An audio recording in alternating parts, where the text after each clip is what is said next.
Introducing real estate people.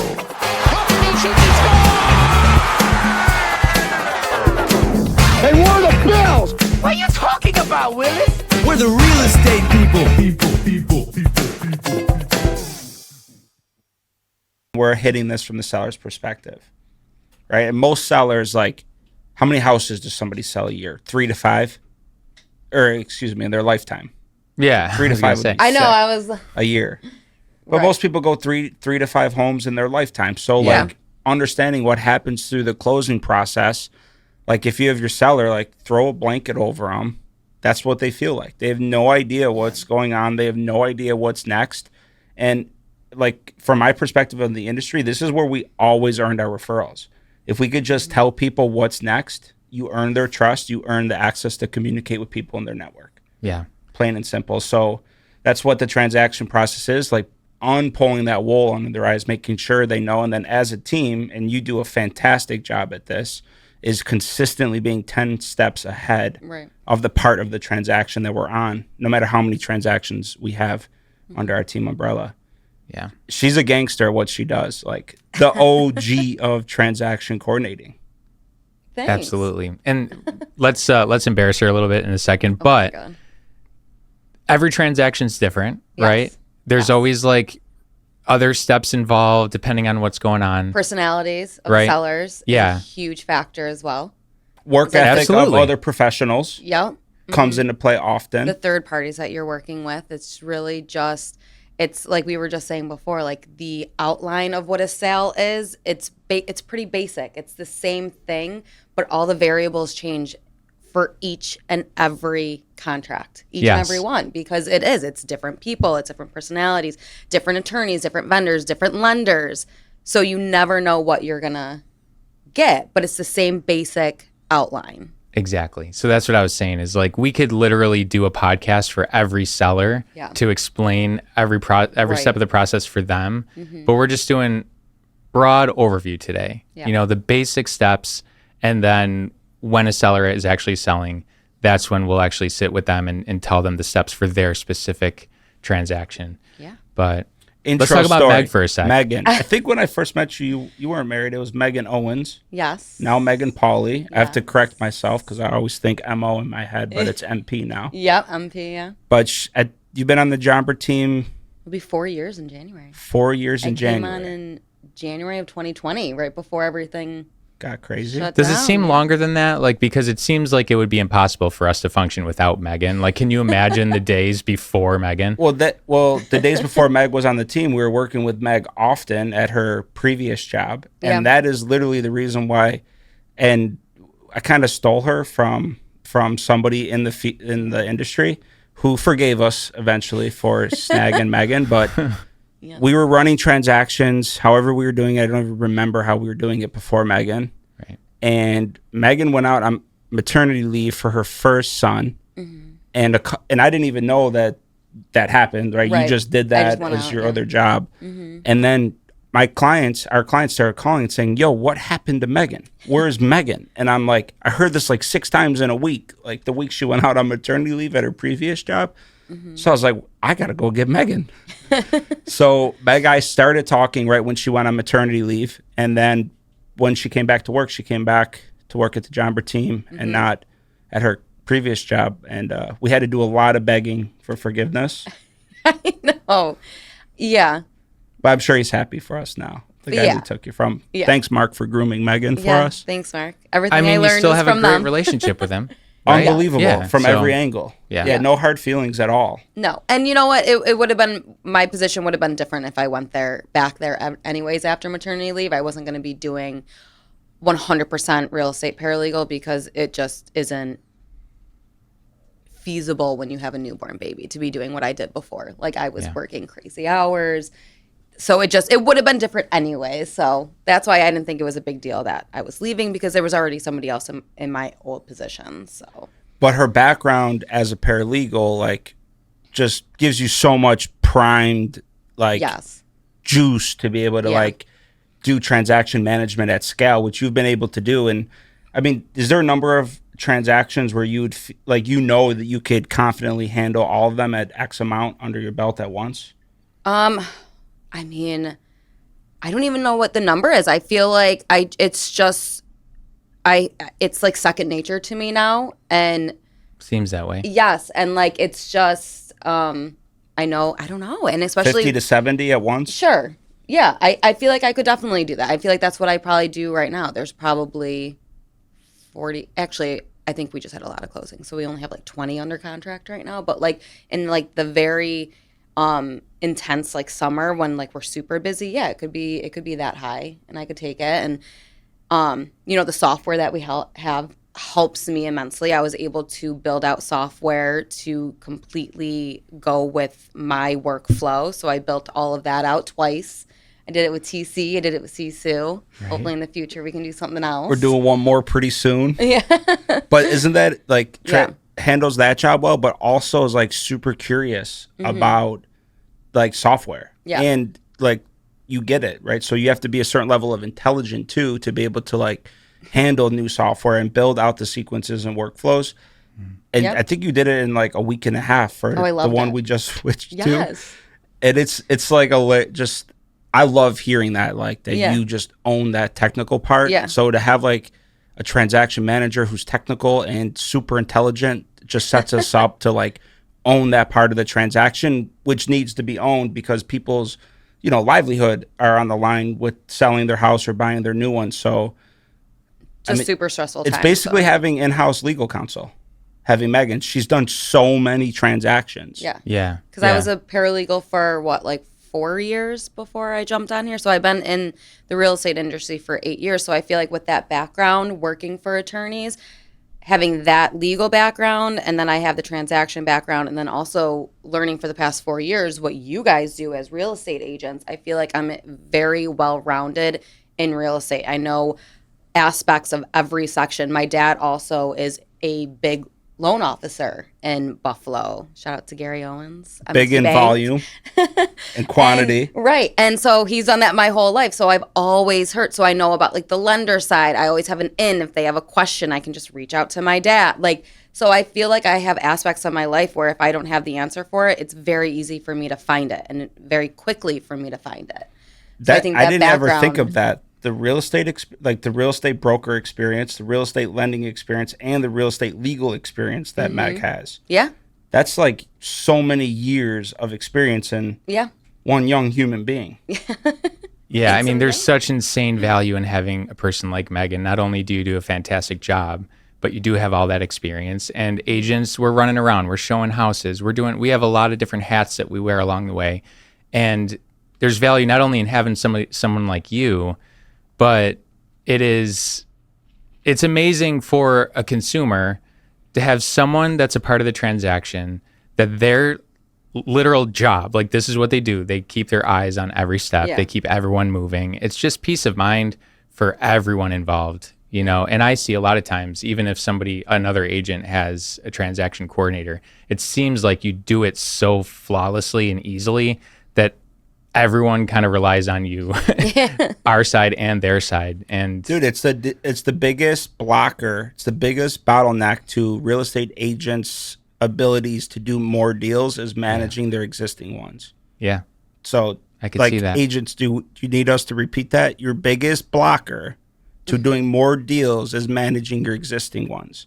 And like a seriously pro tip, hire a transaction manager who has a paralegal background. Yeah. if you can find one. Yeah. Right? I mean, how many people? I feel like a lot of paralegals would jump ship and come over because it's not nearly as stressful being a transaction coordinator in comparison to a paralegal. Like, I just remember when I was a paralegal, I was just stressed. Not saying that I didn't love it. I did love it, but there's that extra, I don't know, level of stress because if there is something that goes wrong, you have to handle it. When I'm on the transaction side, if there's something that goes wrong or legally, I'm just like, reach out to your attorney, reach out to your paralegal, and I get to kind of step back, which I like. So it's I feel like you could get some paralegals to come on over, you know? So I think that's a good idea. Yeah, it's a pro tip if you're starting your team. Yeah. because it's the biggest bottleneck to do more. And another thing with like my background and being a paralegal for like 4 years prior is I have a ton of relationships with other paralegals at other law offices. I'm friends with a bunch of attorneys.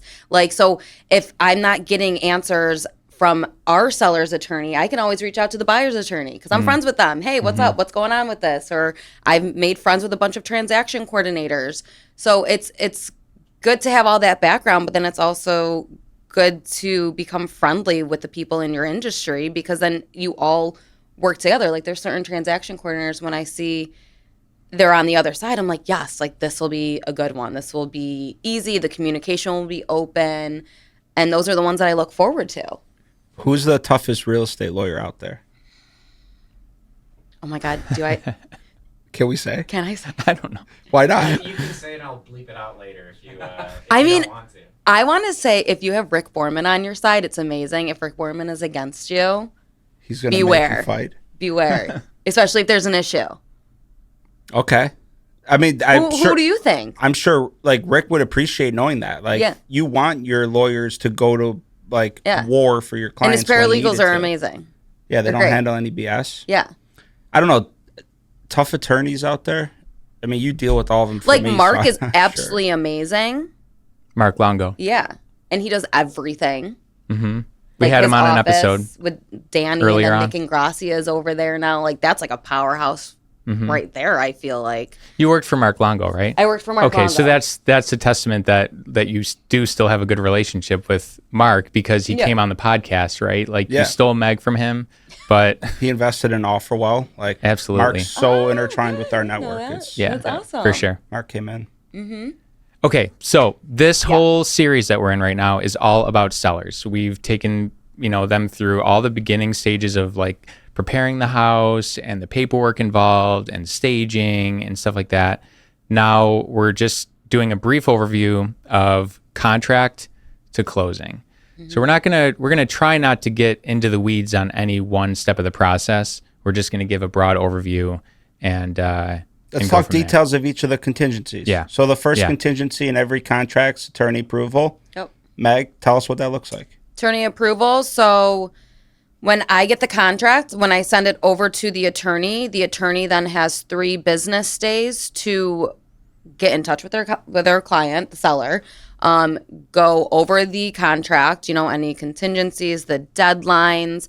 They go over like the personal situation that the seller is in, if they're moving also into a house, because then you do simultaneous closings. They just go through the contract and then they can either issue an approval of the contract.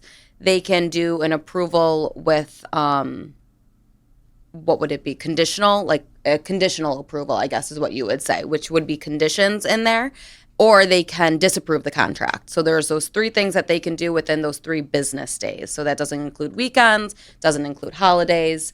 And then realtor has 2 days to get it to lawyer. Yes. So it could be signed, say, on a Friday. Realtor has 2 days, which would be Sunday. Is the realtor's 2 days business days? I don't know if it's business days.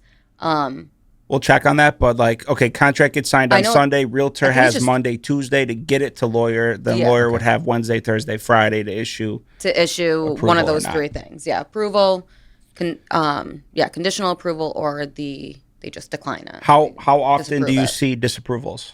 Not a lot. I would say once in a while, and it might be, the buyer has cold feet, or so they just like pull out. Seller got a better offer. Seller got maybe? another better. Like it was like, yeah, it doesn't really happen a lot, but it has happened. But I don't That's see it a good. lot. Speaks to like a little bit of humanity of buyers and sellers committing to things once they sign a contract, Yeah. which is a really good thing. Yeah. There shouldn't be a lot of disapprovals Right. if you're running your business the right way. Yeah. Okay, so you're saying, I have a couple questions just for clarity. Number one, can you define contingency? Just a brief. You can't move forward without this being completed. That's it. That's the Okay. definition, right? So, Simple and as I that. wasn't like trying to pull it out of you, but that was perfect. Okay. It's Yeah. just something that needs to happen in order for the deal to move forward. For the deal to Per move the forward. signed agreement between Yeah. Yes. parties. Yes. So like the attorney approval period has to happen. and then you can move on to the next one. So once both attorneys approve the deal, if there was a conditional approval, the attorneys work together with their parties to make it an unconditional approval then, and then you can move on to the next step. So Okay. Yeah. And during that 3-day period, Nick, you had mentioned a bit better offer comes along. Before the attorneys approve, if another offer comes along, they could accept it, change their mind. Send first contract disapproval letter, move on with the next one. Okay. It's good to know as a I seller. mean, you can do it. It's frowned upon. Yeah. Whether an agent can coach their client to do so or not depends on like how they all feel about the situation. Yeah. But I'll tell you, if you're competing against an offer that's already been to the attorneys, you're going to need to be X amount of dollars higher than that other offer to get the buyer, to get that current seller to say, hey, buyer, I already agreed to do something with you, but screw you, I'm going to go with this next one. And everyone's different. That could be $2,000 to someone, or could need to be $20,000 for someone to like go back on ethics. Yeah. So just keep it in mind, but seller always has the right to, and like listing agents have an obligation to ethically to present any offer ever received. So yeah.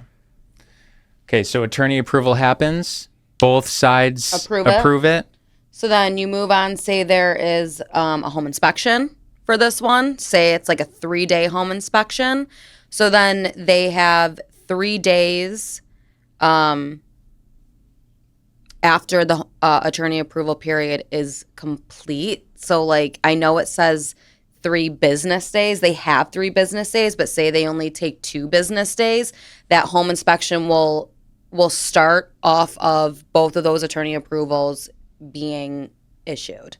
So it doesn't automatically start on that 3rd day. It could start on the 1st business day, but then they would have 3 days, and I believe that's business days no, that's the deposit. This is just regular days.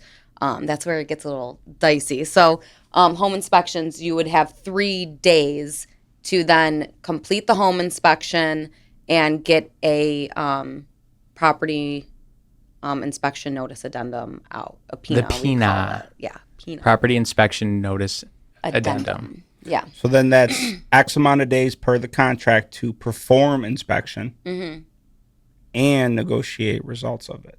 Yeah. If you're beyond that period, right? Seller could say, no, I'm not doing Seller any can repairs. move on, sell to somebody else. Yeah.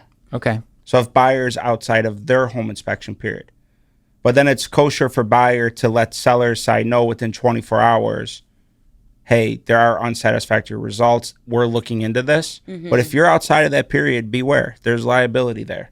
You know, either party can cancel on either party. So if you're a buyer, you want to maintain your position in that contract, you need to extend the home inspection period per the contract.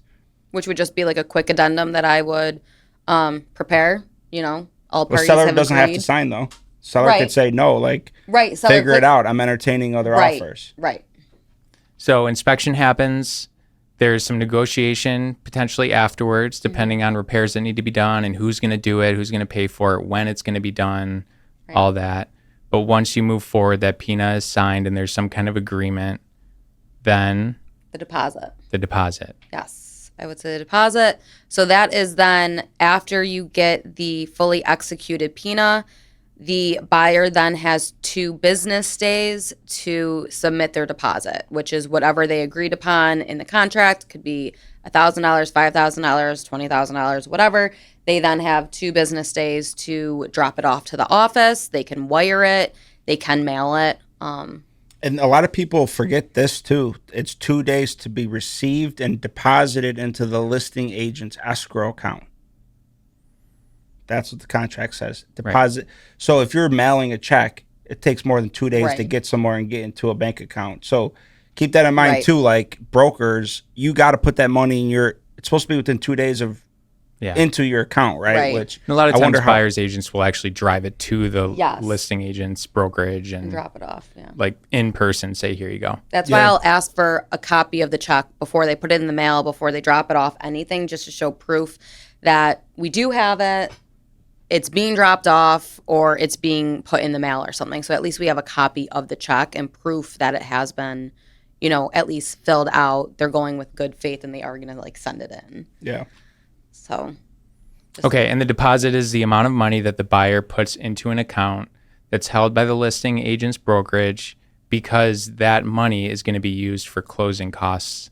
And that's why it's held at the listing agent's brokerage, is because then there's like skin in the game from the buyer. Yeah, so basically the deposit, it binds the contract because now there's, money involved. So it does bind the contract. If anything happened and the buyer tried backing out and they weren't able to, like if they got declined financing, fine, then they can cancel the contract and they'll get their deposit back. But if there's, for some reason, they're just like, no, I don't want the house anymore, then the seller could then get their deposit. So it is like a protection for the seller in case anything happened. They could potentially. You made a good point, though. It's when a deal is realized. There's been a transfer of money. Yeah. Because now, like, that money's in escrow, right? Is that the buyer's money or the seller's money? And you could argue that, right? Because it's going towards the seller, but it was paid by the buyer. So that's very important, like, when that money's collected. Because now you could hold somebody accountable to the contract based on finances. Yeah. When before that money's there, it's like, what are you going to do? Sue me? There's no money on the line, right? So right, exactly. So it's a really important step. It's a very easy step, but it's really important. It binds the contract. That's, what makes it a legit contract, I feel like. All right. Yeah. Once the money's there, next step would be appraisal, I believe. Oh, well, no, search and survey. We completely missed that. That should have probably been after the attorney approval. Yeah, it's something that it's all Meg kind of does. happening simultaneously, though, right? Yeah. Yeah. Just making sure. Yeah, what's your process look like for search and survey? So for a seller, it would be the attorney approval period. But even before that, like I reach out to the sellers with, a welcome email, next steps in the selling process. I let them know about their search and their survey. Those are two extremely important title documents that you need to sell your property. And then if their property is in a municipality that requires a time of sale inspection, that would be like a sewer inspection. I advise them about that. That could be like Village of Kenmore, Town of Tonawanda, Town of Amherst, Village of Williamsville, Grand Island they just came up with one now. So I'll give them all that information to start with. The search goes along with the history of the property. It just shows the ownership of the property, and it goes back at least 80 years. It has to be an 80-year search. It shows everyone that's ever owned the property. It shows deeds, if there was ever any bankruptcies, foreclosures, if there's judgments, mortgages, home equities. It's all listed. And I was actually going to bring it. I forgot. Little props I was going to bring. I haven't seen these insert props. prop here. Yeah, right. Yeah, seriously. The search. It's a legal size document. And it really just shows everything that has ever happened to the property. The history. Yeah, and it's to show that there's been no break in the chain of title, that the person who owns it really owns it. Free and clear. There isn't somebody from some estate that somewhere back in a will can like pop up and be like, no, that's my house now. They go through these things to make sure that when you sell your house to somebody, that person buying isn't then taking on those title issues. So that's what the search is. You get that probably 6 months after you buy your property, because then the title company after closing keeps it, and then they add more pages onto it. So they'll add the new deed. They'll add, if you took a mortgage out, they'll put the mortgage on there, and it'll be ready then for when you sell it, if you ever sell it in the future. The other title document you need beside the search is the survey, which is just a bird's eye view of the property, because you're kind of like looking down on it, and it shows your boundary lines. It shows if you have like a patio, if you have a shed, if you have fence, driveways. It shows if your neighbor's fence is 2 feet on your property, or if your fence is 2 feet over on or on their property. It just shows you what you're buying, basically. And those you get at closing. You'll get original copies. You'll get like 3 to 4 original copies of the survey at closing. Make sure you keep them, because you need both those documents to then give to your attorney when you go to sell your property. they'll send them out to the surveyor or a title company, and they'll get updated. So if you made any updates to your survey, if you took down a fence, or if you got rid of a patio, if you put in a pool or anything in addition, all those things will be changed. So then you'll have an updated survey. Search, same thing. So like the day that you buy your house, they go from that day on and they update it to see if you've done anything. So if you've taken out an additional mortgage, if you've had any judgments against you, if you filed for bankruptcy, they'll go through and they'll see if anything has happened, and if anything has happened, then they'll add it onto the search. You started talking about the time of sale inspection. And the time of sale inspection. So yes. Getting that thing prepped, like as soon as you have a contract, sending out search and survey to get updated, and filling out the application with the municipality to start the time of sale inspection.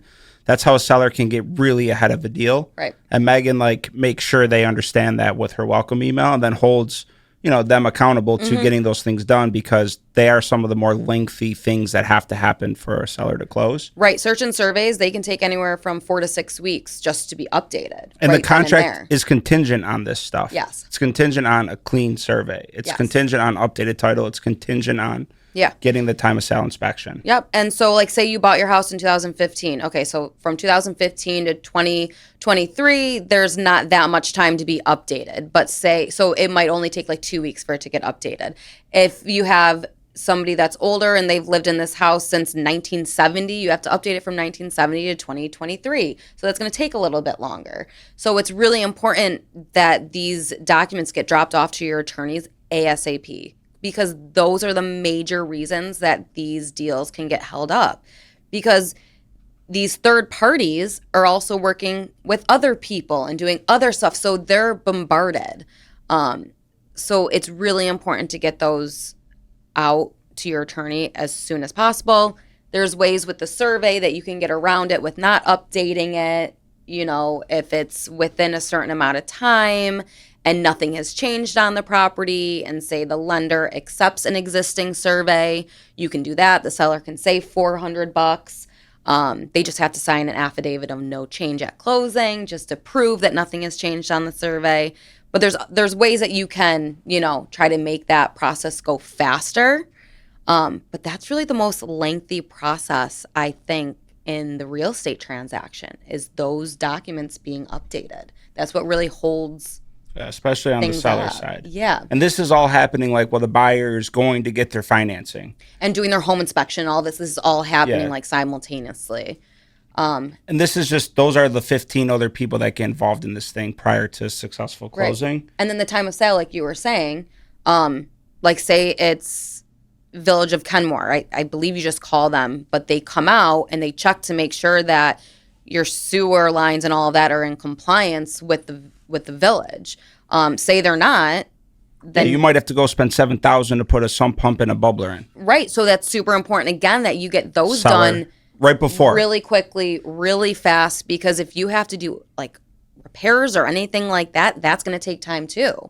So those 3 things are super important to get done. Or, even if you are in Clarence or Akron and you have a septic or a well, those have to get.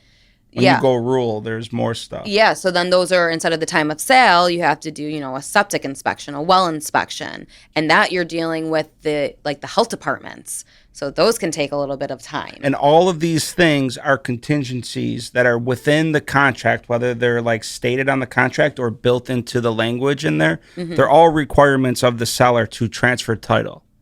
But again, this is if you're using these forms and this process. So, there's nuance to all of this stuff that we're chatting about, and ways around it for sure. And knowing the right people in the industry, as Meg touched on earlier, that network is how you're going to be able to use your network to help advise people to make the right decisions around this stuff. Yep. And then one of those final contingencies is the buyer getting their mortgage commitment and then the closing. So if we don't get mortgage commitment from the buyer per the date on the contract, seller, again, can cancel a deal on buyer for being outside of their mortgage commitment period. So that's something to always note as buyer or seller, that you could use that opportunity to cancel, go with somebody else if it makes more sense. And then the last contingency, once you have commitment, once you have final Appraisals before that too, appraisal becomes part of right? it becomes part of the mortgage commitment process. Guys, I feel like we've gotten like way too in the weeds about Yeah. this stuff. I don't mean to like mess Okay. everything up. We're confusing people, you think? I think so. We went to the weeds a little bit, but it is still like search and survey, which is like Yeah. crazy. Yeah. I know. Yeah. I don't mean to be. No, we could get back on track. Yeah, Yeah. yeah. I didn't mean to be rude or anything, but I think that like for someone to understand the very basics of how this process works, I think as far as getting into the weeds, it is important for a seller to be able to ask questions if they don't understand something. Yeah. And there are so many different examples of ways that these things can go. But let's go back a little bit. We've done the let's go through like the basic steps that we've Okay. covered so far. What was the first one again? Because now I feel bad. AA, attorney approval. Attorney approval, right? Then you have the inspection. Then you have the search and survey that's happening. Mm-hmm. Then you have Time of sale inspection. time of sale inspection. Then the appraisal comes next. Okay. Well, deposit. Deposit. Forgot that one. Deposit. Then appraisal. Then appraisal. Did we cover what an appraisal is? No. Okay. Let's do that. Appraisal I'm sorry. is- Should we like No, we're good, dude.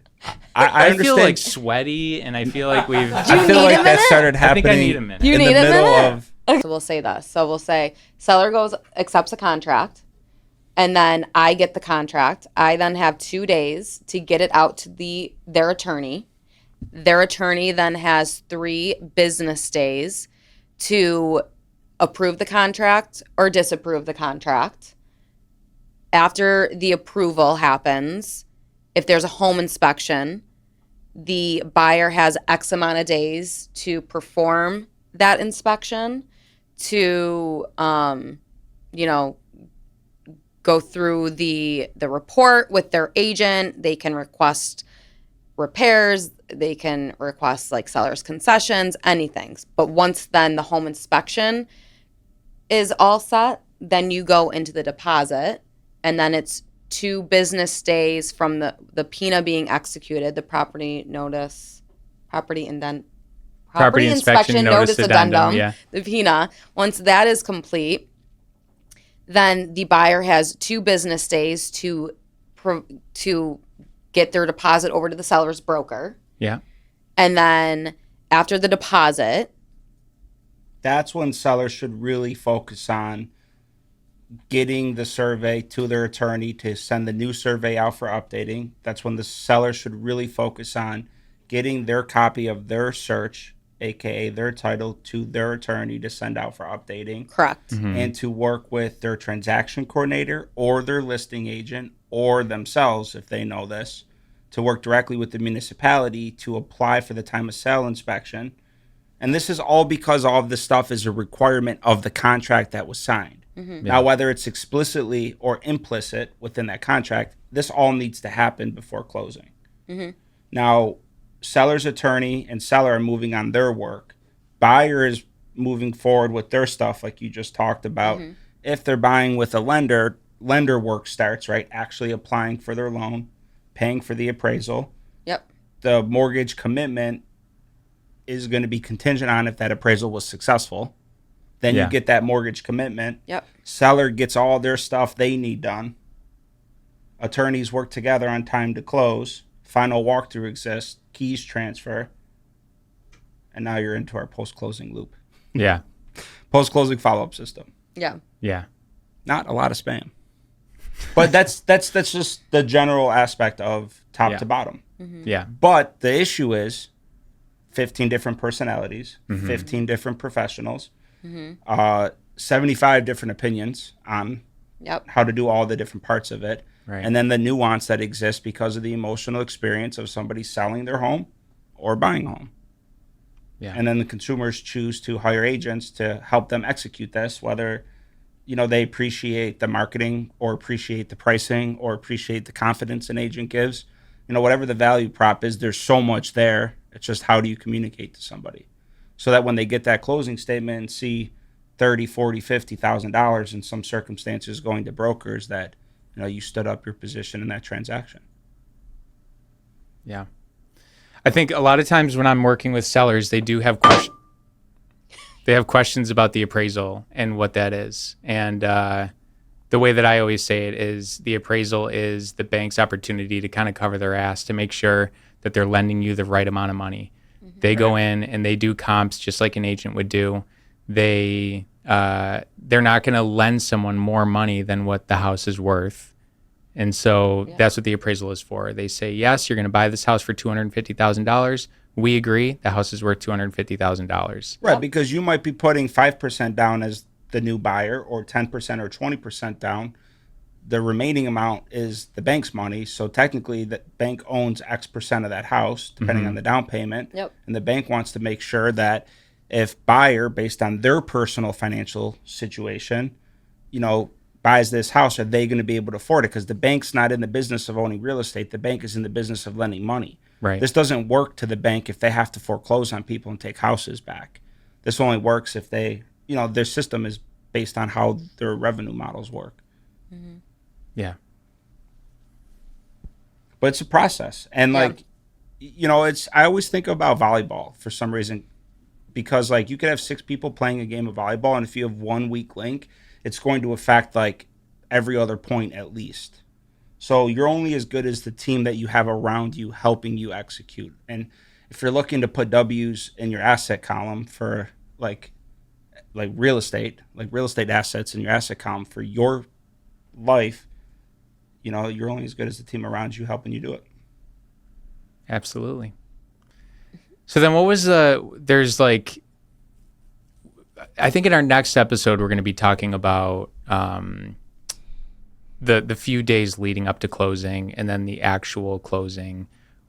Is there a step that we missed here that gets us to the point where the closing date is scheduled? When does that happen? So the closing gets scheduled once it is confirmed that title is clear. So after the search and survey get updated, they then go to a title company for a report to be made. It's called a title report, which shows and outlines if there are any title issues on the property. An open mortgage, if there's a judgment, if there's a bankruptcy, anything like that. If there are issues, then it's on the seller's attorney and the seller to clear those title issues. If there are no issues, then great, title is clear. So that's a huge step that you have to overcome.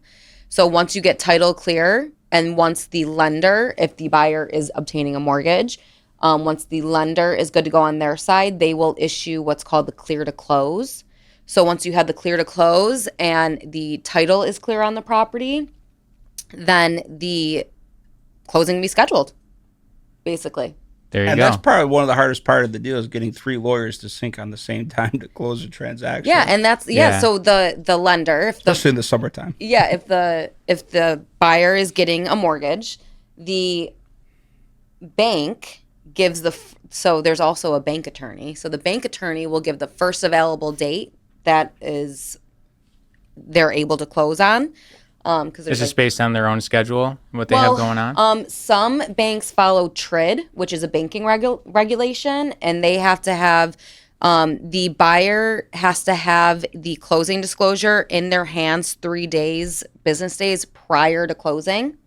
I don't know. It's a consumer protection law. Yeah, I don't know why. To make sure the consumer gets the opportunity to review all this stuff before they're sign your life away. Now you have a mortgage at 9.5% when interest rates are 7.25 or whatever. Right. Yeah. Okay. So once those are, so once the title the title is clear to close is issued, the bank attorney will give the first available date, and then the seller's attorney and the buyer's attorney then just,